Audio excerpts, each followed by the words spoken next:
السلام عليكم ورحمة الله وبركاته. بسم الله والحمد لله. أعوذ بكلمات الله التامات من كل شيطان وهامة ومن كل عين لامة. الله നമ്മുടെ സൽക്കർമ്മങ്ങളൊക്കെ കബൂലാക്കുമാറാകട്ടെ. പ്രിയമുള്ള മുഅ്മിനീങ്ങളെ, മിഅ്റാജിന്റെ രാത്രി ഒരു മുഅ്മിനായ മനുഷ്യനെ സംബന്ധിച്ചിടത്തോളം ഏറ്റവും പ്രിയങ്കരമായ ഒരു രാത്രിയാണ്. കാരണം പുന്നാര നബി സല്ലല്ലാഹു അലൈഹി വസല്ലമ തങ്ങളെ സൃഷ്ടാവാകുന്ന റബ്ബ് സുബ്ഹാനഹു വ തആല അവിടുത്തെ അടുക്കലേക്ക് വിളിക്കുകയും കുറേയധികം സമ്മാനങ്ങൾ കൊടുക്കുകയും അനവധി അനുഗ്രഹങ്ങളും അത്ഭുതങ്ങളും കാണിച്ചു കൊടുക്കുകയും ചെയ്ത ഒരു പവിത്രമായ രാത്രി. അല്ലാഹു ആ രാത്രിയുടെ ബറക്കത്ത് കൊണ്ട് നമ്മുടെ എല്ലാ കാര്യങ്ങളും സന്തോഷത്തിലാക്കി പെരുമാറാകട്ടെ. മിഅ്റാജ്, ആ രാത്രിയിൽ ഒട്ടനവധി അനുഗ്രഹങ്ങളും അത്ഭുതങ്ങളും മുത്തുനബി തങ്ങൾ കാണുകയുണ്ടായി. പല ആളുകളും ചോദിച്ചിട്ടുണ്ട്, എന്താണ് മിഅ്റാജിന്റെ രാത്രി, എന്താണ് ആ യാത്ര? ആ യാത്രയെ പറ്റി ഒന്ന് ചെറിയ രൂപത്തിൽ പറഞ്ഞു തരുമോ? തീർച്ചയായിട്ടും ഇന്നത്തെ വീഡിയോയിൽ മുത്തുനബി സല്ലല്ലാഹു അലൈഹി വസല്ലം തങ്ങൾ പരിശുദ്ധ മക്കയിൽ നിന്നും ബൈത്തുൽ മുഖദ്ദസിലേക്കും അവിടുന്ന് ഏഴാം ആകാശം കടന്ന് അല്ലാഹുവിനെ കാണാൻ ഉണ്ടായ സാഹചര്യവും ഒക്കെ ചെറിയ രൂപത്തിൽ നമുക്കൊന്ന് വിശദീകരിക്കാം. പൂർണ്ണമായി കേൾക്കാൻ അല്ലാഹു ഭാഗ്യം നൽകട്ടെ. ഇത് പഠിച്ചു വെക്കുക, മനസ്സിലാക്കി വെക്കുക. നമുക്കും കാരണം നമുക്ക് അല്ലാഹു നൽകിയ വലിയ അനുഗ്രഹം, ആ അനുഗ്രഹം നമുക്ക് നൽകാൻ അല്ലാഹു തെരഞ്ഞെടുത്ത ഒരു ദിവസമാണ് മിഅ്റാജിന്റെ രാത്രി. അതുകൊണ്ട് തന്നെ അതിനെപ്പറ്റി ഒന്ന് മനസ്സിലാക്കി വെക്കൽ ഓരോ മുഅ്മിനിന്റെയും ബാധ്യതയാണ്. അല്ലാഹു പഠിക്കാനും മനസ്സിലാക്കാനും ഭാഗ്യം നൽകട്ടെ.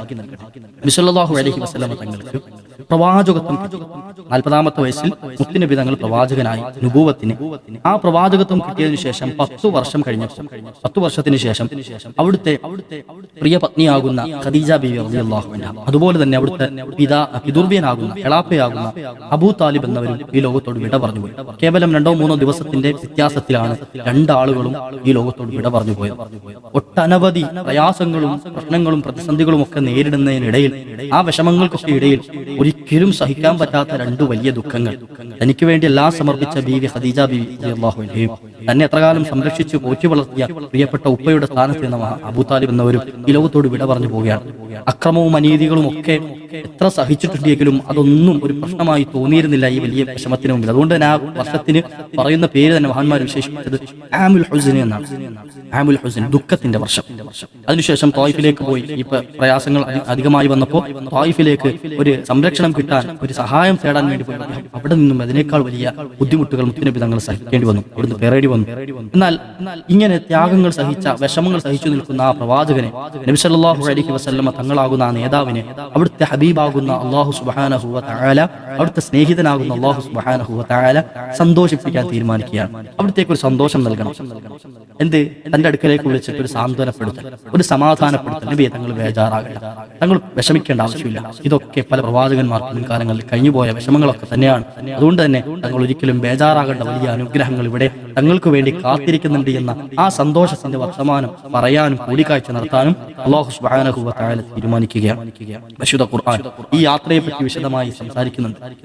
ഖുർആൻ സൂറത്തു ഇസ്രാ, അതുപോലെ തന്നെ സൂറത്തുൽ നജ്ം തുടങ്ങിയ സൂറത്തുകളിലൊക്കെ ഈ സംഭവവുമായി ബന്ധപ്പെട്ട് അല്ലാഹു സുബ്ഹാനഹു വ തആല പ്രതിപാദിക്കുന്നത്. ഖുർആൻ നോക്കിയാൽ നബി തങ്ങളുടെ ജീവിതത്തിൽ നടന്ന പല അത്ഭുതങ്ങളുടെയും കലവറകൾ നമുക്ക് കാണാൻ കഴിയും, അല്ലെ? ഖുർആൻ നോക്കിക്കഴിഞ്ഞാൽ ഖുർആന്റെ പല സൂറത്തുകളും നബി തങ്ങളുടെ ജീവിതകാലത്ത് നടന്ന വലിയ അത്ഭുതങ്ങളുടെ കലവറകളാണ്.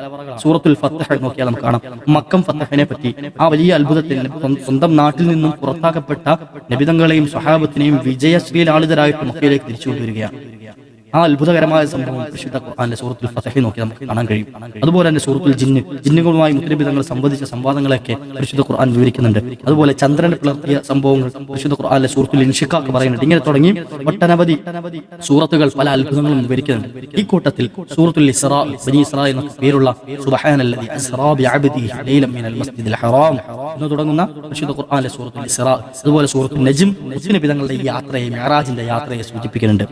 നോക്കൂ നിങ്ങൾ, ഹിജ്റയുടെ പ്രവാചകത്വത്തിന്റെ 11-ാമത്തെ വർഷം, മഹദിയായ ഖദീജ ബീവിയും അബൂ താലിബ് എന്നവരും വഫാത്തായതിന്റെ പിറ്റേ വർഷം, ആ 11-ാമത്തെ വർഷം റജബ് മാസം 27-ന്റെ രാത്രി, അന്ന് തിങ്കളാഴ്ച ദിവസമായിരുന്നു. തിങ്കളാഴ്ച രാത്രി നബി സല്ലല്ലാഹു അലൈഹി വസല്ലം തങ്ങളുടെ പിതൃവ്യനാകുന്ന അബൂ താലിബിന്റെ മകൾ ഉമ്മു ഹാനി റളിയല്ലാഹു അൻഹ അവരുടെ വീട്ടിൽ മുത്തുനബി തങ്ങൾ വിശ്രമിക്കുകയായിരുന്നു രാത്രി. ആ സമയത്ത് നബി തങ്ങൾ വിശ്രമിക്കുമ്പോൾ ജിബ്രീൽ അലൈഹി സ്വലാത്തു വസ്സലാമിന്റെ നേതൃത്വത്തിൽ കുറച്ച് മലക്കുകൾ മുത്തുനബി തങ്ങളുടെ അടുക്കിലേക്ക് വരികയാണ്. നിബിതങ്ങൾ തന്നെ ഈ ഹദീസ് നമ്മെ പഠിപ്പിച്ചിരിക്കുകയാണ്, ഈ സംഭവം വിവരിക്കുകയാണ്. അങ്ങനെ മലക്കുകൾ വന്നു നിബിതങ്ങളെ കൂട്ടിക്കൊണ്ടുപോയി ഈ സംസം കിണറിന്റെ അടുക്കലേക്ക് കൊണ്ടുപോയി. അങ്ങനെ സംസം കിണറിന്റെ അവിടെ കൊണ്ടുപോവുകയും അവിടുത്തെ നെഞ്ചു കീറി അവിടുത്തെ കൽബ് വൃത്തിയാക്കി അതിൽ ഇൽമ് നിറച്ചു കൊടുക്കുകയും ചെയ്തു. പല തവണയായിട്ട് മുത്തനബി തങ്ങൾക്ക് ഇതുപോലെയുള്ള ഹാർട്ട് സർജറി മലക്കുകൾ ചെയ്തു കൊടുത്തത് ചരിത്രത്തിൽ നമുക്ക് കാണാം. ചെറുപ്പത്തിൽ 1-2 തവണയൊക്കെ ചെയ്തതായിട്ട് പല ഹദീസുകളിലും റിപ്പോർട്ട് ചെയ്യപ്പെട്ടതായി കാണാം, ചരിത്രത്തിൽ കാണാം. അതുപോലെ അല്ലാഹുവിനെ കാണാൻ പോകുന്ന ആ വലിയ അത്ഭുതം നടക്കാൻ പോവുകയാണ്. അപ്പൊ അതിനു മുമ്പായിട്ട് അത് സ്വീകരിക്കാനുമുള്ള ഒരു പക്വതയും പാകതയും തന്റെ കൽബിന് ഉണ്ടാക്കിയെടുക്കുക എന്നുള്ളതാണ് അതുകൊണ്ടുള്ള ലക്ഷ്യം. അങ്ങനെ വൃത്തിയാക്കുകയും അതിനുശേഷം ജിബ്രീൽ അലൈഹി സ്വലാത്തു വസ്സലാം അവിടുന്ന് കൂടെ കൊണ്ടുവന്ന ബുറാഖ് എന്ന അത്ഭുതകരമായ വാഹനം ലക്ഷക്കണക്കിന് കിലോമീറ്ററുകൾ നിമിഷ നേരം കൊണ്ട് സെക്കൻഡുകളുടെ വേഗതയിൽ സെക്കൻഡുകൾ കൊണ്ട് സഞ്ചരിക്കാൻ കഴിവുള്ള അത്യത്ഭുതകരമായ ഒരു ബുറാഖിനെ വിളിച്ചിട്ട് മുത്തനബി തങ്ങളോ ആ മഹത്വം ജിബ്രീൽ അലൈഹി സ്വലാത്തു വസ്സലാം പറയുകയാണ്, ബുറാഖെ, നിന്റെ പുറത്ത് ഇന്നേ വരെ ഇതുപോലെ ഒരു പ്രഭയുള്ള അല്ലെങ്കിൽ ഇതുപോലെ മഹത്വമുള്ള ഒരാൾ കയറിയിട്ടില്ല, ഇനി ഒരാൾ കയറുകയും ഇല്ല. നബി സല്ലല്ലാഹു അലൈഹി വസല്ലമയേക്കാൾ പവറുള്ള മഹത്വമുള്ള ഒരാളും ഇന്നേ വരെ നിന്റെ പുറത്ത് കയറിയിട്ടില്ല, ഇനിയൊട്ട് കയറാനും സാധ്യതയില്ല ബുറാഖ് എന്ന് പറയുകയും ബുറാഖിന്റെ പുറത്ത് മുത്തുനബി തങ്ങളെ കൂട്ടി ബൈത്തുൽ മുഖദ്ദസിലേക്ക് യാത്ര പോവുകയാണ്. ബൈത്തുൽ മുഖദ്ദസിന്റെ ദൂരം അറിയോ? മക്കയിൽ നിന്നും ഏകദേശം 1 മാസത്തെ വഴി ദൂരമുണ്ട് ബൈത്തുൽ മുഖദ്ദസിലേക്ക്. 1 മാസം അങ്ങോട്ട് യാത്ര ചെയ്യണം ബൈത്തുൽ മുഖദ്ദസിലേക്ക്. തിരിച്ചെത്തണമെങ്കിൽ 1 മാസം വേണം. ഇങ്ങനെ 2 മാസക്കാലം തുടർച്ചയായി യാത്ര ചെയ്താലാണ് പോയി വരാൻ തന്നെ പറ്റുകയുള്ളൂ. ആ യാത്രയാണ് ഒരൊറ്റ രാത്രിയുടെ അല്പസമയം കൊണ്ട് എവിടെത്തിയത്? ബൈത്തുൽ മുഖദ്ദസിലെത്തിച്ചു. ഇങ്ങനെ പോകുന്ന വഴിയിൽ മഹാനായ ജിബ്രീൽ അലൈഹി സ്വലാത്തു വസ്സലാം സഹയാത്രികരായി കൂടെയുണ്ട്. അങ്ങനെ പോകുന്ന വഴിയിൽ ഒരുപാട് അത്ഭുതങ്ങൾ ആ വഴിയിൽ തന്നെ യാത്രയിൽ നബിതങ്ങൾ കാണുകയുണ്ടായി. മഹാനായ മൂസാ നബി അലൈഹി സ്വലാത്തു വസ്സലാം അവിടുത്തെ ഖബറിനരികിലൂടെയാണ് മുത്തനബി തങ്ങൾ യാത്ര പോയത്. നബിതങ്ങൾ പറയുക, മൂസാ നബി അലൈഹി സ്വലാം ഖബറിൽ നിസ്കരിച്ചുകൊണ്ട് നിൽക്കുന്ന രംഗം ഞാൻ കാണുകയുണ്ടായി എന്ന്. അങ്ങനെ സാധാരണ ബൈത്തുൽ മുഖദ്ദസിന്റെ ചോട്ടിൽ, ആ ബൈത്തുൽ മുഖദ്ദസിന്റെ പുറത്ത് വാഹനങ്ങൾ പ്രവാചകന്മാർ ബന്ധിക്കാറുള്ള വട്ടക്കണിയിൽ കൊണ്ടുവന്ന് ബുറാഖിനെ അവിടുന്ന് ബന്ധിക്കുകയുണ്ടായി. മഹാനായ ഇമാം മുസ്ലിം തങ്ങൾ ഈ ഹദീസ് ഉദ്ധരിക്കുന്നുണ്ട്. ബുറാഖിനെ പുറത്തു കൊണ്ട് കെട്ടിയിട്ടു. എന്നിട്ട് ബൈത്തുൽ മുഖദ്ദസിന്റെ ഉള്ളിലേക്ക് കടക്കുകയാണ്. ആ കടക്കുന്ന സമയത്ത് ബൈത്തുൽ മുഖദ്ദസിന്റെ ഉള്ളിൽ മഹാന്മാരായ മുൻകാല പ്രവാചകന്മാർ മുഴുവൻ അണിനിരന്നിട്ടുണ്ട് നബിതങ്ങളെ സ്വീകരിക്കാൻ. നബിതങ്ങളുടെ യാത്ര മനസ്സിലാക്കിയിട്ട് നബിതങ്ങളെ സ്വീകരിക്കാൻ വേണ്ടിയിട്ട് മുഴുവൻ പ്രവാചകന്മാരും അണിനിരന്നിട്ടുണ്ട്. സുബ്ഹാനല്ലാഹ്. ആ പ്രവാചകന്മാർക്ക് മുഴുവൻ മുന്നിൽ നിന്നുകൊണ്ട് ഇമാമായിട്ട് നബി സല്ലല്ലാഹു അലൈഹി വസല്ലമ തങ്ങൾ നിസ്കാരം നിർവഹിക്കുകയാണ്. അങ്ങനെ ഇമാമായി നിസ്കരിച്ചു കഴിഞ്ഞതിന് ശേഷം മഹാനായ ജിബ്രീൽ അലൈഹി സ്വലാത്തു വസ്സലാം നബി തങ്ങളുടെ മുമ്പിലേക്ക് അവിടത്തേക്ക് കുടിക്കാനായി ഒരു പാത്രത്തിൽ ശുദ്ധമായ പാലും മറ്റേ പാത്രത്തിൽ കള്ളും കൊണ്ടുവരികയുണ്ടായി. മദ്യവും കൊണ്ടുവന്നു. നബി തങ്ങൾ ആ പാല് തെരഞ്ഞെടുത്തു. മഹാനായ ജിബ്രീൽ അലൈഹി സ്വലാത്തു വസ്സലാം നബി തങ്ങൾ വല്ലാതെ പ്രശംസിച്ചു. ഈ യാത്രയ്ക്കാണ് ഏത് ബൈത്തുൽ മുഖദ്ദസ് വരെയുള്ള മസ്ജിദുൽ ഹറമിൽ നിന്നും ബൈത്തുൽ മുഖദ്ദസ് വരെയുള്ള ഈ യാത്രയ്ക്കാണ് ഇസ്റാ എന്ന പേര് പറയുന്നത്. പരിശുദ്ധ ഖുർആൻ വിവരിച്ചതും അത് തന്നെയാണ്. സുബ്ഹാനല്ലദി അസ്റാ ബിഅബ്ദിഹി ലൈലൻ മിനൽ മസ്ജിദിൽ ഹറാമി ഇലൽ മസ്ജിദിൽ അഖ്സ. മസ്ജിദുൽ ഹറാമിൽ നിന്നും മസ്ജിദുൽ അഖ്സയിലേക്ക് രാപ്രയാണം നടത്തിയ തന്റെ അടിമയെ കൊണ്ടുപോയ അല്ലാഹു എത്ര പരിശുദ്ധനാണ് എന്ന് ഖുർആൻ ഓർമ്മപ്പെടുത്തിയത്. ബാറക്നാ ഹൗലഹു, അതിന്റെ പരിസരം മുഴുവൻ അല്ലാഹു ബറക്കത്ത് ചെയ്തു കൊടുത്തിരിക്കുന്നു. എന്തിനു വേണ്ടിയിട്ടാണ് ഈ യാത്ര പോകുന്നത്? ലിനുരിയഹു മിൻ ആയാതിനാ, ഇനി ഒരുപാട് ദൃഷ്ടാന്തങ്ങൾ കാണാനുണ്ട്. ഈ ദൃഷ്ടാന്തങ്ങളെയൊക്കെ നമ്മൾ കാണിച്ചു കൊടുക്കാൻ വേണ്ടി ഒരുപാട് അത്ഭുതങ്ങൾ ഇനി കാണാൻ പോവുകയാണ്. അങ്ങനെ മഹാനായ പ്രവാചകർ സല്ലല്ലാഹു അലൈഹി വസല്ലം തങ്ങളെയും കൂട്ടി ജിബ്രീൽ അലൈഹി സ്വലാത്തു വസ്സലാം വാനലോകത്തേക്ക് യാത്ര തുടരുകയാണ്. അങ്ങനെ 1-ാം ആകാശത്തിന്റെ വാതിക്കലെത്തി. അവിടെ എത്തിയിട്ട് ജിബ്രീൽ അലൈഹി സ്വലാത്തു വസ്സലാം തുറക്കാൻ ആവശ്യപ്പെട്ടു. ആ 1-ാം ആകാശത്തിന്റെ കാവൽക്കാരായ മലക്കുകൾ ചോദിച്ചു, ആരാണ് പുറത്ത്? ആരാണ്? മൻ അന്ത, നിങ്ങൾ ആരാണ്? അവർ പറഞ്ഞു, ജിബ്രീലാണ്. ആരാണ് കൂടെയുള്ളത്? മുഹമ്മദ് നബിയാണ് സല്ലല്ലാഹു അലൈഹി വസല്ലം. മലക്ക് ചോദിച്ചത് മുഹമ്മദ് നബി സല്ലല്ലാഹു അലൈഹി വസല്ലം തങ്ങളെ വിളിക്കാൻ ദൂതനെ അല്ലാഹു അയച്ചോ എന്നാണ്. കാരണം മലക്കുകളുടെ ഇടയിൽ എത്രയോ കാലം മുമ്പ് തന്നെ ആകാശ ലോകത്തേക്ക് വരുന്നതിനെ പറ്റി, നബി തങ്ങളെ സ്വീകരിക്കുന്നതിനെ പറ്റിയുള്ള ചർച്ച തുടങ്ങിയിരുന്നു എന്ന് മഹാന്മാർ വിശദീകരിക്കുന്നതായി കാണാം. അപ്പൊ അങ്ങനെ മഹാനായ പ്രവാചകർ സല്ലല്ലാഹു അലൈഹി വസല്ലം തങ്ങൾ 1-ാം ആകാശത്തേക്ക് കടന്നു. 1-ാം ആകാശത്തേക്കും 2-ാം ആകാശത്തേക്കും 3-ാം ആകാശത്തേക്ക് ഇങ്ങനെ കടക്കും തോറും ഓരോ പ്രവാചകന്മാർ നബി തങ്ങളെ സ്വീകരിക്കാൻ വെൽക്കം ഡ്രിങ്കുമായി കാത്തിരിക്കാൻ നബി തങ്ങളെ സ്വീകരിക്കാൻ 1-ാം ആകാശത്തിൽ മഹാനായ ആദം നബി അലൈഹി സ്വലാത്തു വസ്സലാമിനെ കാണുകയുണ്ടായി. ആദം നബിയുമായി സംസാരിച്ചു. അവിടുന്ന് വീണ്ടും യാത്ര തുടർന്നു. 2-ാം ആകാശത്തെത്തി. 2-ാം ആകാശത്ത് മഹാനായ യഹ്യാ നബി അലൈഹി സ്വലാമും ഈസാ നബി അലൈഹി സ്വലാത്തു വസ്സലാം 2 പ്രവാചകന്മാരും 2-ാം ആകാശത്തുണ്ട്. അവരും നബി തങ്ങളെ സ്വീകരിക്കുകയും സന്തോഷങ്ങൾ പങ്കിടുകയും ഒക്കെ ചെയ്തു. 3-ാം ആകാശത്തേക്ക് കടന്നു. അവിടെ ചെന്നപ്പോഴതായി മഹാനായ യൂസുഫ് നബി അലൈഹി സ്വലാത്തു വസ്സലാമിനെ കാണുകയാണ്. യൂസുഫ് നബി അലൈഹി സ്വലാത്തു വസ്സലാമും മുത്തുനബി തങ്ങളെ 3-ാം ആകാശത്തേക്ക് സ്വീകരിച്ചു. 4-ാം ആകാശത്ത് മഹാനായ ഇദ്രീസ് നബി അലൈഹി സ്വലാത്തു വസ്സലാമിനെ കാണുകയാണ്. 5-ാം ആകാശത്ത് മഹാനായ ഹാറൂൻ നബി അലൈഹി സ്വലാത്തു വസ്സലാമിനെ കാണുകയാണ്. 6-ാം ആകാശത്തേക്ക് എത്തിയപ്പോൾ കലീമുല്ലാഹി മൂസാ നബി അലൈഹി സ്വലാത്തു വസ്സലാമിനെ അവിടുന്ന് കാണുകയാണ്. മൂസാ നബി അലൈഹി സ്വലാത്തു വസ്സലാമും വരവേറ്റു. അവിടുന്ന് തുടർന്ന യാത്രയിൽ മഹാനായ ഖലീലുല്ലാഹി ഇബ്രാഹിം നബി അലൈഹി സ്വലാത്തു വസ്സലാം, അവിടുത്തെ വല്യുപ്പയായ ഇബ്രാഹിം നബി അലൈഹി സ്വലാത്തു വസ്സലാമിനെ കണ്ടു. ഇബ്രാഹിം നബി അലൈഹി സ്വലാത്തു വസ്സലാമിനെ കണ്ട കാഴ്ച നമ്മൾ കഴിഞ്ഞ ദിവസം പറഞ്ഞിരുന്നു. വലിയ അത്ഭുതകരമായ ഒരു കാഴ്ച. ഒരു വൃക്ഷച്ചൂട്ടിൽ വൃദ്ധനായ ഒരു മനുഷ്യരിയ്ക്കുന്നു. അവിടെ ചുറ്റുഭാഗത്തും കുറെ കുട്ടികൾ, ചെറിയ മക്കൾ. നബി തങ്ങൾ വിളിച്ചിട്ട് ചോദിച്ചത്, നബിയെ, തങ്ങളുടെ ഉമ്മത്തിന് ഒരു സമ്മാനം തരട്ടെയോ, ഒരു വൃക്ഷത്തൈ തരട്ടെയോ, സ്വർഗത്തിൽ സ്വർഗ്ഗത്തിൽ നട്ടുപിടിപ്പിക്കാൻ കഴിയും. ഏതാണ് ആ വൃക്ഷത്തെ? സുബ്ഹാനല്ലാഹി വൽഹംദുലില്ലാഹി വലാ ഇലാഹ ഇല്ലല്ലാഹു വല്ലാഹു അക്ബർ. ജീവിതത്തിൽ ഒരിക്കലും ഒഴിവാക്കല്ല എൻ്റെ പ്രിയപ്പെട്ട സഹോദരിമാരും ഉമ്മമാരും പ്രിയപ്പെട്ട സഹോദരങ്ങളെ. നമ്മൾ എപ്പോഴും ചെല്ലണം, എപ്പോഴും നമ്മുടെ നാവ് ദിക്ർ കൊണ്ട് മുഖരിതമാകണം. പ്രത്യേകിച്ച് ഈ രാത്രിയും പകലും ഒക്കെ അല്ലാഹു തൗഫീഖ് നൽകട്ടെ. ഈ ദിക്ർ മഹാനായ പ്രവാചകർ സല്ലല്ലാഹു അലൈഹി വസല്ലം തങ്ങൾക്ക് ആര് കൊടുക്കുകയാണ്? ഇബ്രാഹിം നബി അലൈഹി സ്വലാത്തു വസ്സലാം കൊടുക്കുകയാണ്. ഇങ്ങനെ തുടർന്ന് ഓരോ വാനലോകത്തും ഓരോ പ്രവാചകന്മാർ സ്വീകരിച്ചു. ഇബ്രാഹിം നബി അലൈഹി സ്വലാത്തു വസ്സലാമിനെ കണ്ട ചരിത്രം മഹാനായ ഇമാം അഹ്മദ് തങ്ങൾ വിവരിക്കുന്നത് കാണാം. ഇബ്രാഹിം നബി സ്വലാം ബൈത്തുൽ മഅമൂറിന്റെ സവിധത്തിൽ ഇങ്ങനെ ചാരി നിൽക്കുകയായിരുന്നു നബി തങ്ങൾ വരുന്ന സമയത്ത്. ബൈത്തുൽ മഅമൂർ എന്ന് പറഞ്ഞ ഒരു കൊട്ടാരം എവിടെയുണ്ട്? ഒരു പള്ളി 7 ആകാശത്തിലുണ്ട്. ആ ബൈത്തുൽ മഅമൂറിന്റെ പ്രത്യേകത മുത്തനബി തങ്ങൾ പറയുകയാണ്, 70,000 മലക്കുകൾ ഓരോ ദിവസവും ആ ബൈത്തുൽ മഅമൂറിന്റെ ഉള്ളിലേക്ക് കടക്കുന്നുണ്ട്. പക്ഷെ കടക്കുന്നവരാരും പുറത്തേക്ക് തിരിച്ചു വരുന്നില്ല. എല്ലാവരും കയറുന്നുണ്ട്, പക്ഷെ അവർ പുറത്തു വരുന്നില്ല. അപ്പോൾ കാലങ്ങൾ എത്രയോ ആ 70,000 മലക്കുകൾ കയറി വലിയ ഇബാദത്ത് നടക്കുന്ന ബൈത്തുൽ മഅമൂർ, ആ ബൈത്തുൽ മഅമൂറിന്റെ സവിധത്തിൽ വെച്ചാണ് മഹാനായ ഇബ്രാഹിം നബി അലൈഹി സ്വലാത്തു വസ്സലാമിനെ മുത്തനബി തങ്ങൾ കണ്ടത് എന്നും മഹാനായ അഹ്മദ് ബിൻ ഹംബൽ റഹ്മത്തുള്ളാഹി അലൈഹി റിപ്പോർട്ട് ചെയ്ത ഹദീസിൽ കാണാം. ഇങ്ങനെ ഒരുപാട് അത്ഭുതങ്ങൾ മുത്തനബി തങ്ങൾ കാണുകയാണ്. മരണപ്പെട്ടുപോയ പ്രവാചകന്മാരെ കാണുകയാണ്, അവരുമായി സംസാരിക്കുകയാണ്, അവരുടെ ഭാഗത്തു നിന്നും സമ്മാനങ്ങൾ സ്വീകരിക്കുകയാണ്. നബി സല്ലല്ലാഹു അലൈഹി വസല്ലം തങ്ങൾ അക്കൂട്ടത്തിൽ കുറെ അത്ഭുതങ്ങൾ എന്ന് വെച്ചാൽ വലിയ ശിക്ഷകൾ കാണുകയാണ്. ചില ആളുകളെ അള്ളാഹു വല്ലാതെ പരീക്ഷിക്കുന്നതും കാണുകയാണ്. മഹാനായ ജിബ്രീൽ അലൈഹി സ്വലാത്തു വസ്സലാം കൂട്ടിക്കൊണ്ടുപോയി. എവിടെ? നബി തങ്ങൾ പറയുകയാണ്, ഞാനൊരു വിഭാഗത്തിന്റെ അരികിലൂടെ നടന്നുപോയി. ചെമ്പിനാലുള്ള നഖങ്ങളും പല്ലുകളുമുള്ള ഒരു വിഭാഗം. അവരുടെ കൈകാലുകൾ വിരലുകളിലുള്ള നഖങ്ങൾ ചെമ്പിനാലുള്ളതാണ്. ആ നഖങ്ങളെ കൊണ്ട് അവരുടെ മുഖങ്ങളും നെഞ്ചുകളും വലിച്ചു കീറപ്പെടുകയാണ്. അവർ സ്വന്തമായിട്ട് അവരുടെ മുഖങ്ങളും നെഞ്ചുകളും വലിച്ചു കീറുകയാണ്. ആ അത്ഭുതം കണ്ടിട്ട് ഞാൻ ജിബ്രീലിനോട് ചോദിച്ചു, ജിബ്രീലേ, ആരാണവർ? എന്താണ് അവർ ഈ ചെയ്യുന്നത്? നബി തങ്ങൾ ആ ചോദ്യം ചോദിച്ചപ്പോൾ ജിബ്രീൽ അലൈഹി സ്വലാം പറഞ്ഞ മറുപടി, ഇവർ സമൂഹത്തിന്റെ പച്ചമാംസം തിന്നവരാണ്. ഈ ദുനിയാവിൽ ജീവിക്കുന്ന സമയത്ത് ഗീബത്തും നമീമത്തും പറഞ്ഞു നടന്നവരാണ്, പച്ചമാംസം തിന്ന് ജീവിച്ചവരാണ്. അവർക്കുള്ള ശിക്ഷ അല്ലാഹു കൊടുക്കുന്നത് ഇപ്രകാരമാണ്. സ്വന്തം നെഞ്ചും മുഖവും ഒക്കെ അവരുടെ സ്വന്തം കൈകളെ കൊണ്ട്, ഇരുമ്പിന്റെ നഖങ്ങളെ കൊണ്ട് വലിച്ചു കീറുന്ന അവസ്ഥ അല്ലാഹു അവർക്ക് നൽകും. വീണ്ടും അവിടുന്ന് യാത്ര തുടർന്നു. മറ്റൊരു വിഭാഗത്തിന്റെ അരികിലൂടെ നബി തങ്ങൾ നടന്നു നീങ്ങി. അവരെന്താ ചെയ്യുന്നത്? സ്വന്തം കൈകൊണ്ട് അവരുടെ തലകൾ ഉടച്ചു കളയുകയാണ്. തല ഉടയ്ക്കുകയാണ്. ഉടച്ചത് ചിന്നിച്ചിതറുമ്പോൾ വീണ്ടും രണ്ടാമത് പഴയ അവസ്ഥയിലേക്ക് വരികയും വീണ്ടും അതുപോലെ തന്നെ ഉടയ്ക്കുകയും ചെയ്യുകയാണ്. ഇങ്ങനെ ആവർത്തിച്ചുകൊണ്ടേയിരിക്കുന്നു. നബി സല്ലല്ലാഹു അലൈഹി വസല്ലം ജിബ്രീലിനോട് ചോദിച്ചു, നബിയേ, ജിബ്രീലേ, എന്താണ് ഈ കാണുന്നത്? ആരാണ് ഈ വിഭാഗം? ജിബ്രീൽ അലൈഹി സ്വലാത്തു വസ്സലാം മറുപടി പറഞ്ഞത്, ഈ ആളുകളാണ്, അവർ സ്വന്തം തലയ്ക്ക് നിർബന്ധിത നിസ്കാരം അവർ ഭാരമായി കണ്ടവരാണ്. അവർക്ക് നിർബന്ധമാക്കിയിരുന്ന നിസ്കാരങ്ങളെ അവർ ഭാരമാക്കി കണ്ടിരുന്നവരാണ്. അവർ നിസ്കരിക്കാതെ അലസന്മാരായി മടിയന്മാരായി ജീവിച്ചവരാണ്. അതുകൊണ്ട് തന്നെ അവരുടെ തല അവർക്കൊരു ഭാരമാക്കിയിട്ട് അല്ലാഹു സുബ്ഹാനഹു വ തആല ശിക്ഷ നടപ്പാക്കുകയാണ്. ഇങ്ങനെ മറ്റൊരു സമൂഹത്തിന്റെ അരികിലൂടെ നബി തങ്ങൾ നടന്നു നീങ്ങി. അങ്ങനെ നടന്നു നീങ്ങിയ അവർക്ക് അവരുടെ മുമ്പിൽ അത്ഭുതകരമായ നല്ല സ്വാദുള്ള സുഭിക്ഷമായ ഭക്ഷണം വെച്ചിരിക്കുന്നുണ്ട്. തൊട്ടടുത്ത് തന്നെ ചീഞ്ഞളിഞ്ഞ ദുർഗന്ധം വമിക്കുന്ന ചീഞ്ഞ മാംസവും പാകം ചെയ്തു വെച്ചിരിക്കുന്നുണ്ട്. ഈ വിഭാഗം ആളുകൾ ഈ ചീഞ്ഞ മാംസം ഭക്ഷിക്കുന്നത് കണ്ട് നബി സല്ലല്ലാഹു അലൈഹി വസല്ലം തങ്ങൾ ജിബ്രീലിനോട് ചോദിച്ചു, ജിബ്രീലേ, ഏതാണ് ഈ വിഭാഗം ആളുകൾ? ഏതാണിവർ? അവർക്ക് പൂർണ്ണമായി നല്ല രൂപത്തിൽ പാകം ചെയ്ത നല്ല ഭക്ഷണം മുമ്പിൽ ഉണ്ടായിട്ടും അവരെന്തുകൊണ്ടാണ് ഈ മോശമായ ഭക്ഷണം തിരഞ്ഞെടുക്കുന്നത്? നബി സല്ലല്ലാഹു അലൈഹി വസല്ലം തങ്ങൾ ഈ ചോദ്യം ചോദിച്ചപ്പോൾ ജിബ്രീൽ പറയുകയാണ്, ഇവർക്ക് അനുവദനീയമായ രൂപത്തിൽ അല്ലാഹു സുബ്ഹാനഹു വ തആല ഒരു ഇണയെ നൽകിയിട്ടുണ്ടായിരുന്നു, ഭാര്യയെ. എന്നാൽ അവർ ആ ഭാര്യയെ വിട്ടിട്ട് വൃത്തികെട്ട സ്ത്രീയുമായി ബന്ധത്തിലേർപ്പെട്ടവരാണ്.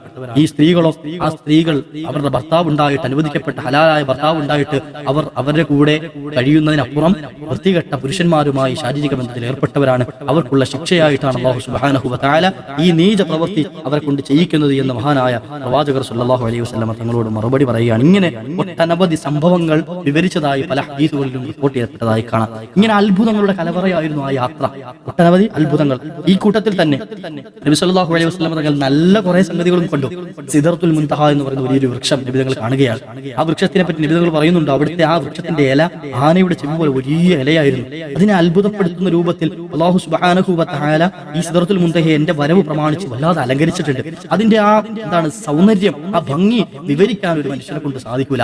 ആ രൂപത്തിൽ സിദറത്തുൽ മുൻതഹയെ അല്ലാഹു സുബ്ഹാനഹു വ തആല അലങ്കരിച്ചിട്ടുണ്ട്. അതുപോലെ തന്നെ അതിന്റെ കായകൾ പാത്രങ്ങൾ പോലെ വിശാലമായ വലിപ്പമുള്ള കായകളും അതുപോലെ ഇലകളൊക്കെയുള്ള വലിയ അത്ഭുതകരമായ ഒരു വൃക്ഷം അല്ലാഹു സുബ്ഹാനഹു വ തആല എന്നെ കാണിക്കുകയുണ്ടായി. ഇങ്ങനെ പല ദൃശ്യങ്ങളും പിന്നീട് സ്വർഗ്ഗത്തിനുള്ളിലെ പല അത്ഭുതങ്ങളും എന്നെ കാണിച്ചു തന്നു. സ്വർഗ്ഗത്തിൽ എന്നെ പ്രവേശിപ്പിച്ചു. ഞാൻ ആ സ്വർഗ്ഗത്തിൽ ചെറിയൊരു ശബ്ദം ഇങ്ങനെ കേൾക്കുകയുണ്ട്. ചെറിയൊരു ശബ്ദം ഇങ്ങനെ കേൾക്കുന്നു. ഞാൻ ജിബ്രീലിനോട് ചോദിച്ചു, ജിബ്രീലേ, എന്താണ് ആ ശബ്ദം? മഹാനായ പ്രവാചകർ സല്ലല്ലാഹു അലൈഹി വസല്ലം തങ്ങൾക്ക് മറുപടി കൊടുത്തത്, അത് മഹാനായ ബിലാൽ തങ്ങളുടെ ബാങ്കുലിയുടെ ശബ്ദമാണ്. ബിലാൽ തങ്ങളുടെ ബാങ്കിന്റെ ശബ്ദമാണ്. നബി തങ്ങൾ തിരിച്ചു വന്നിട്ട് ബിലാൽ തങ്ങൾക്ക് ഈ സന്തോഷ വാർത്ത അറിയിച്ചു കൊടുത്തു. ബിലാലെ, നീ രക്ഷപ്പെട്ടു പോയി കേട്ടോ. ബിലാലെ നീ രക്ഷപ്പെട്ടു പോയി, നബി തങ്ങളുടെ ഹദീസ് കാണാലോ, ബിലാലിന്റെ ചെരുപ്പടി ശബ്ദം ഞാൻ സ്വർഗ്ഗത്തിൽ കേട്ടിട്ടുണ്ട് എന്ന് മഹാനായ പ്രവാചകർ സല്ലല്ലാഹു അലൈഹി വസല്ലം തങ്ങൾ ഒന്ന് പറഞ്ഞു കൊടുത്തു. ഇങ്ങനെ അത്ഭുതങ്ങളുടെ കലവറ നിറഞ്ഞ ആ യാത്ര വീണ്ടും ആരംഭിക്കുകയാണ്. അങ്ങനെ ആ യാത്ര ചെന്ന് അവസാനിച്ച് നിന്നത് അല്ലാഹു സുബ്ഹാനഹു വ തആല തന്റെ ഹബീബിനെ കാണാൻ തെരഞ്ഞെടുത്ത പ്രത്യേക സ്ഥലം.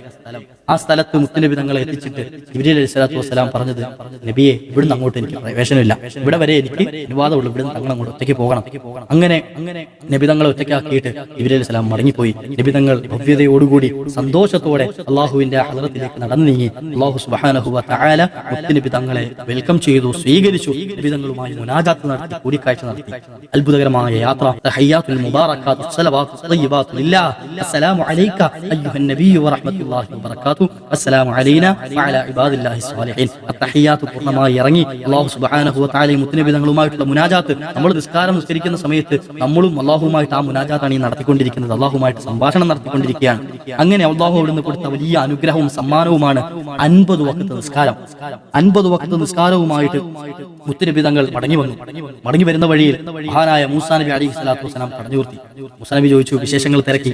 മൂസാ നബി അലൈഹി സ്വലാമിനോട് വിശേഷങ്ങളൊക്കെ പറഞ്ഞു. മൂസാ നബി പറഞ്ഞു, നബിയെ തങ്ങൾ 50 വഖ്ത് ചുരുക്കണം. ബനി ഇസ്രായേലുകാരിൽ ഞാൻ പരീക്ഷിച്ചതാണ്, ഉമ്മത്തികൾക്ക് അത് പ്രയാസമായി തീരും, മടങ്ങിപ്പോകണം, അള്ളാഹുവിനോട് ചുരുക്കാൻ പറയണം. അങ്ങനെ പോയി 9 തവണ മുത്തുനബി തങ്ങൾ അള്ളാഹുവിന്റെ അടുക്കലേക്ക് പോയി ചുരുക്കി, 5 വീതം ചുരുക്കി.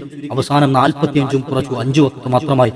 10ാമത്തെ തവണയും മഹാനായ മൂസാ നബി അലൈഹി സ്വലാം പറഞ്ഞു, ഇതും ഭാരമാകും നബിയെ, തങ്ങളുടെ ഉമ്മത്തിന് ഇതും ഭാരമാകും, ഇനിയും പോകണം. നബി തങ്ങൾ പറഞ്ഞത്, മൂസാ നബിയെ ഇനിയും ഞാൻ തിരിച്ചു പോകാൻ ലജ്ജിക്കുന്നു കേട്ടോ, ഇനിയും ഞാൻ അങ്ങോട്ടേക്ക് തിരിച്ചു പോകാൻ, ഇത് കുറപ്പിക്കാനാണല്ലോ പോകുന്നത്, കൂടുതൽ വാങ്ങാനല്ലോ, അപ്പോ ഇത് ചുരുക്കി എടുക്കാൻ ഇനിയും ഞാൻ ലജ്ജിക്കുന്നുണ്ട്, അതുകൊണ്ട് ഞാൻ ഇതുമായി മടങ്ങി പോവുകയാണ്. അങ്ങനെ മുത്തുനബി സല്ലല്ലാഹു അലൈഹി വസല്ലം തങ്ങൾ ആ സന്തോഷം, ആ സമ്മാനവുമായിട്ട് ഭൂമിയിലേക്ക് മടങ്ങി വന്നു.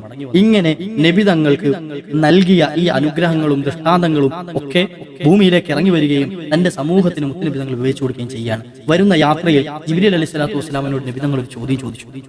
എന്താ ചോദ്യം എന്നറിയും? ജിബ്രീലെ, ഞാൻ എല്ലാ സ്ഥലങ്ങളിലും ചെന്നപ്പോൾ അവിടെയുള്ളവരൊക്കെ എന്നെ സന്തോഷത്തോടെ സ്വീകരിച്ചു, പക്ഷെ ഒരാൾ മാത്രം എന്നെ നോക്കിയിട്ട് ചിരിച്ചതുപോലില്ല.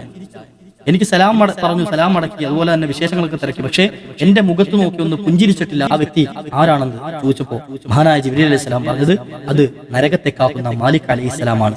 മാലിക്കിനെ പടച്ചത് മുതൽ ഇന്നോളം മാലിക് ചിരിച്ചിട്ടില്ല അലൈഹിസ്സലാത്തു വസ്സലാം.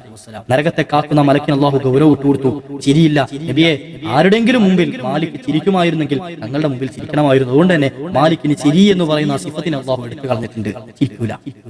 അത്രയേറെ ക്രൂരമായിരിക്കും. പുറത്ത് കാവൽ നിൽക്കുന്ന ആളുടെ അവസ്ഥ അതാണെങ്കിൽ നരകത്തിനുള്ളിൽ അവസ്ഥ എന്തായിരിക്കും? അല്ലാഹു കാത്തുരക്ഷിക്കട്ടെ. ഈ ദിനരാത്രങ്ങളൊക്കെ ആ നരകത്തിൽ നിന്നും കാവൽ തേടേണ്ട. അല്ലാഹുമ്മ അജിർനി മിനന്നാർ, അല്ലാഹുമ്മ അജിർനി മിനന്നാർ ഒരുപാട് അധികരിപ്പിക്കാൻ മഹാന്മാർ പഠിപ്പിച്ച ഒരു ദിക്റാണ് ഇത്. അല്ലാഹുമ്മ അജിർനി മിനന്നാർ, അല്ലാഹുമ്മ അജിർനി മിനന്നാർ, അല്ലാഹുമ്മ അജിർനി മിനന്നാർ ഒരുപാട് അധികരിപ്പിക്കാം. അല്ലാഹു തൗഫീഖ് നൽകട്ടെ. അതോടൊപ്പം തന്നെ ഇന്നത്തെ രാത്രിയിൽ ഒരു അത്ഭുതകരമായ ഇസ്മ കൂടി നമ്മൾ എന്ത് ചെയ്യണം? അധികരിപ്പിക്കണം. ഏതാണ് ഇസ്മ? അല്ലാഹുവിന്റെ ഇസ്മകളിൽ കൂട്ടപ്പെട്ട അൽ ഖവിയ്യു എന്ന നാമം. യാ ഖവിയ്യു യാ അല്ലാഹ്. കാരണം ഈ യാത്രയ്ക്ക് അല്ലാഹുവിനല്ലാതെ മറ്റൊരാൾക്ക് കഴിയില്ല ഈ യാത്ര നടത്താൻ. യജമാനായ റബ്ബ് സുബ്ഹാനഹു വ തആലയ്ക്ക് അത്ഭുതങ്ങൾ സൃഷ്ടിക്കാൻ, അത്ഭുതങ്ങൾ ഉണ്ടാക്കാൻ അല്ലാഹുവിനെ കഴിഞ്ഞല്ലാതെ മറ്റൊരു ഇലാഹ് നമുക്കില്ല. അല്ലാഹു അല്ലാത്തൊരു ഇലാഹ് നമുക്കില്ല. ആ ഇലാഹിന്റെ ഖവിയ്യ് എന്ന സിഫത്തിനെ വിളിച്ചു പറയുകയാണ്. അല്ലാഹുവേ യാ ഖവിയ്യു യാ അല്ലാഹ്, യാ ഖവിയ്യു യാ അല്ലാഹ്, ശക്തനായ അല്ലാഹ്, കഴിവുള്ള അല്ലാഹ്, ഞങ്ങളുടെ കാര്യങ്ങൾ നീ ഏറ്റെടുക്കണേ അല്ലാഹ്. ഒരുപാട് അധികരിപ്പിക്കുക. അല്ലാഹു ഭാഗ്യം നൽകട്ടെ. അൽ ഖവിയ്യു എന്ന ഇസ്മ, യാ ഖവിയ്യു അല്ലാഹ്. അങ്ങനെ നബി സല്ലല്ലാഹു അലൈഹി വസല്ലം തങ്ങൾ തിരിച്ച് മസ്ജിദുൽ ഹറമിലെത്തി തന്റെ സ്വഹാബത്തിനെ വിളിച്ചു കൂട്ടിയിട്ട് ആ അത്ഭുതം പറയുകയാണ്. ഈ വിവരം അറിഞ്ഞ് ഒരൊറ്റ രാത്രി കൊണ്ട് തിരിച്ചെത്തി എവിടെ പോയതാ പറഞ്ഞത്? ബൈത്തുൽ മുഖദ്ദസിലേക്ക് പോയ യാത്ര മാത്രമേ നബി തങ്ങൾ പറഞ്ഞിട്ടുള്ളൂ. ആ യാത്രയെ പറ്റി പറഞ്ഞപ്പോൾ തന്നെ തന്റെ സമൂഹം ഇത് ഉൾക്കൊള്ളുകയില്ല എന്നുള്ള വ്യക്തമായ ബോധം നബി തങ്ങൾക്ക് ഉണ്ടായിരുന്നു. പക്ഷേ അല്ലാഹു തന്ന അനുഗ്രഹം തന്റെ അനുയായികൾക്ക് പറഞ്ഞു കൊടുക്കണമല്ലോ. അങ്ങനെ പറഞ്ഞപ്പോ അബൂജഹൽ അടക്കമുള്ള ഒരു പറ്റം ആളുകൾ അതിനെതിരെ ശക്തമായി പ്രതികരിക്കുകയുണ്ടായി. മുസ്ലിമീങ്ങളെ പിന്തിരിപ്പിക്കാൻ അവർ ശ്രമിക്കുക. എന്താ പറഞ്ഞത്? അബൂജഹൽ പറയാണ്, 1 മാസത്തെ വഴിദൂരമുള്ള, പോകാൻ തന്നെ 1 മാസം വഴിദൂരം എടുക്കുന്ന, തിരിച്ചു വരാനും 1 മാസം വഴിദൂരം, ഇപ്പൊ 2 മാസം കുറഞ്ഞത് വേണം ഇവിടെ പോയി വരാൻ, ബൈത്തുൽ മുഖദ്ദസിൽ ഒന്ന് പോയി വരാൻ തന്നെ മക്കയിൽ നിന്നും. അങ്ങനത്തെ ഒരു സ്ഥലത്തേക്ക് ഒരൊറ്റ രാത്രി കൊണ്ട് മുഹമ്മദ് പോയി വന്നോ? ഒരിക്കലും നടക്കുകയില്ല സല്ലല്ലാഹു അലൈഹി വസല്ലം. ഒരുപാട് ആളുകൾ മുനാഫിക്കുകളായി നിന്ന ആളുകൾ പലരും ഇത് മുൻനിർത്തിയിട്ട് ഇസ്ലാമിൽ നിന്ന് പുറത്തുപോയി. നബി തങ്ങൾ കളവ് പറയുകയാണെന്ന് പറഞ്ഞിട്ട്. എന്നാൽ അബൂബക്കർ സിദ്ദീഖ് തങ്ങളുടെ പക്ഷത്ത് നിന്ന ആളുകളുണ്ട്, സിദ്ദീഖ് തങ്ങളുടെ ഈമാനുള്ള ആളുകൾ. അവരെന്ത് ചെയ്തു? നബി തങ്ങൾ പറഞ്ഞത് വിശ്വസിച്ചു.